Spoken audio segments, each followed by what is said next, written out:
அரூர் சட்டமன்ற தொகுதி திமுக வேட்பாளர் சண்முகம் கிராமமாக சென்று தீவிர வாக்கு சேகரிப்பில் ஈடுபட்டார்.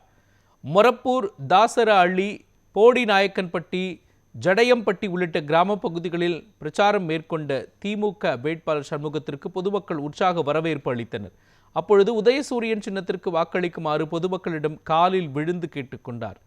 மேலும் தேர்தலில் வெற்றி பெற்றதும் ஈச்சம்பாடி அணைக்கட்டு மூலம் ராட்சத பம்புகள் அமைக்கப்பட்டு வறண்டு கிடக்கும் 66 ஏரிகளுக்கு நீர் நிரப்பும் திட்டத்தை கொண்டு வருவேன் என்று உறுதியளித்தார். மக்களுக்கு தேவையான அடிப்படை வசதிகளை நிச்சயமாக நிறைவேற்றி தருவதாகவும் அவர் வாக்குறுதி அளித்தார்.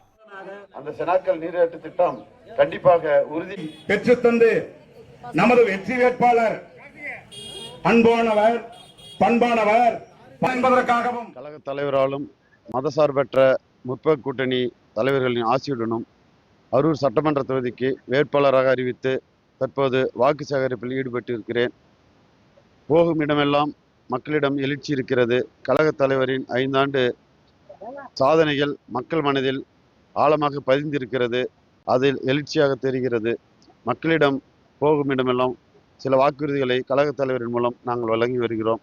குறிப்பாக அரூர் பகுதியில் ஈச்சம்பாடி அணைக்கட்டிலிருந்து 66 ஏரிகளுக்கு ராட்சச குழாய் மூலம் நீரேற்றும் திட்டத்தை கழக தலைவர் அறிவித்திருக்கிறார்.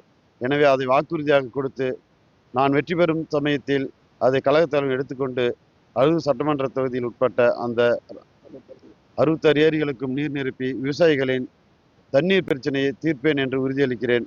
அதற்கடுத்து செனாக்கல் நீரேற்று திட்டத்தையும் செயல்படுத்துவேன் என்று கழக தலைவர் அறிவித்திருக்கிறார். அதையும் நிறைவேற்றுவேன். ஒகேனக்கல் குடிநீர் பிரச்சனை சில இடங்களில் இருக்கிறது. அது 2வது பேஸ் ஆரம்பிக்கப்பட்டு செயல் திட்டத்தில் இருக்கிறது.